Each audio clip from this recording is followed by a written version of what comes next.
নমস্কার বন্ধুরা, আজ আমি আবারও চলে এসেছি আবার একটা নতুন রেসিপি নিয়ে। তো আজকে আমি কি বানাবো সেটাই আমি দেখাতে চলেছি। এখানে আমার সেদ্ধ করা আলু আছে, এখানে টমেটো আছে, আর যেটা মূল আকর্ষণ হলো সেটা হচ্ছে মটরটা আমি আগেই সেদ্ধ করে রেখে নিয়েছি। এটা আমি আর ভিডিও করে দেখাইনি। আর এটা আজ আমি কিভাবে করব আর কি দিয়ে করব সেটাই আমি বলতে চলেছি। তো দেখে নিন আপনারা, আজকে আমি এই মটরটা কি দিয়ে বানাবো। এই যে এটার মূল আকর্ষণ হলো এটা, বুঝতেই পারছেন এটা কি? এটা হচ্ছে মাটনের ফ্যাটটা, মানে চর্বি। মাটন নিয়ে এসেছিলো, তাতে অনেক বেশি চর্বি ছিল, আর এইভাবে মাটনের চর্বি খায় না সাধারণত। তো ভাবলাম একটু চর্বিগুলো দিয়ে অন্য কিছু বানিয়ে দিই। যদিও এটা খাওয়া খুব একটা ভালো তো নয়ই, খারাপই বটে, তবে মাঝে মধ্যে একটু চেঞ্জ করে খেতে মন যায়। তাই আজকে আমি এই মটনের চর্বি দিয়ে ঘুগনি বানাবো, আর সেটাই আজকে আপনাদেরকে দেখাবো। তো আমি কীভাবে ঘুগনিটা বানাচ্ছি আজকে সেটা আপনারা দেখবেন। চলুন। তো সবার প্রথমে আমি কড়াই তো বসিয়ে দিয়েছি। কড়াই আমি তেল দিয়ে দেবো, আর তেলটা আমি এখনই খুব বেশি দেব না, কারণ আমি এটা চর্বির ঘুগনি করব। তাই চর্বিটা তেলে দেওয়ার পর এমনি গলে অনেকটাই তেল বেরিয়ে যাবে। তো আমি দেখে নিই কতটা তেল বেরোচ্ছে ওখান থেকে। প্রয়োজন হলে আমি তেল দেব, নাহলে আর দেব না। তেলটা ততক্ষণ গরম হোক, আমি ততক্ষণ আলুগুলো কেটে নিই। এখানে আমি একটু লবণ আর হলুদ দিয়ে এই চর্বিগুলোকে আমি মাখিয়ে নিচ্ছি। একটু মাখিয়ে নিয়ে এবার আমি এটা তেলের মধ্যে ছেড়ে দেব।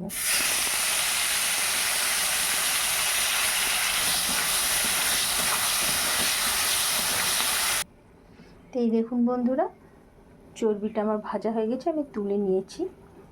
আর এখানে অনেকটাই তেল বেরিয়ে গেছে।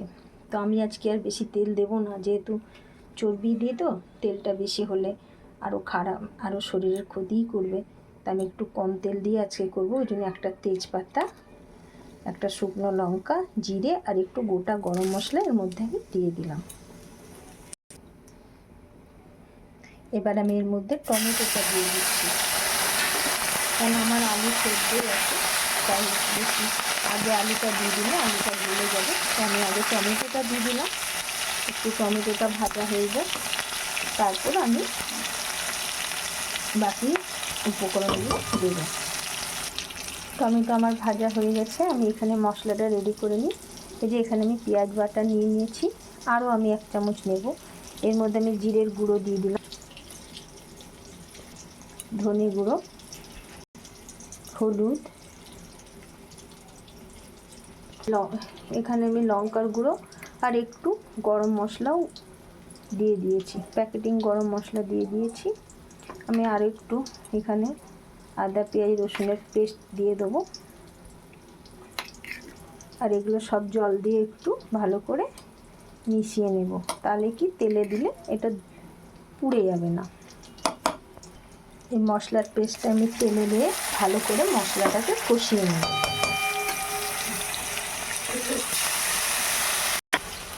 আমার মশলা কষানো হয়ে গেছে এবং মশলা থেকে তেলও ছেড়ে দিয়েছে।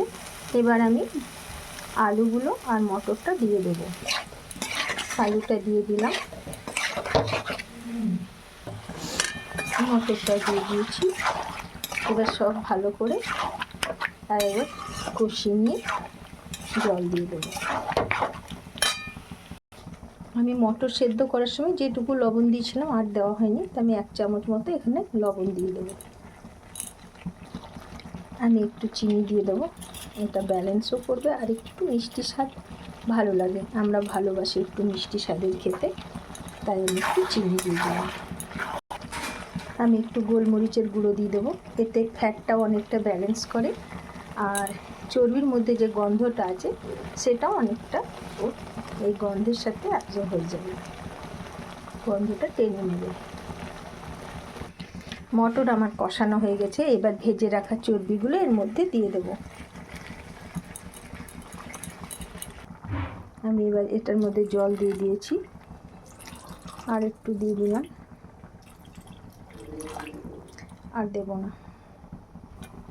এবার একটু ফুটে যাওয়ার পর আমি এটাকে অফ করে দেব। আমার তৈরি হয়ে গেছে চর্বি দিয়ে মটরের ঘুগনি। আমি এখানে একটু কাসুরি মেথি দিয়ে দেবো উপর থেকে, গন্ধটা ভালো লাগবে বলে, আর একটু ধনেপাতা দিয়ে দেবো। দেখুন বন্ধুরা, কি সুন্দর আমার চর্বির ঘুগনি তৈরি হয়ে গেছে। আমি কিছুক্ষণ ঢাকা দিয়ে রেখেছিলাম, এবার তেলটাও ছেড়ে দিয়েছে। দেখুন কালারটাও কি সুন্দর হয়েছে, আর গন্ধটা ভীষণ ভালো বেরোচ্ছে, ভুরভুরে গন্ধ। যারা খেয়েছেন, যারা অনেকেই হয়তো এটা রান্না করে থাকবেন, তারা তো এর স্বাদ জানেনই কতটা সুন্দর খেতে হয়।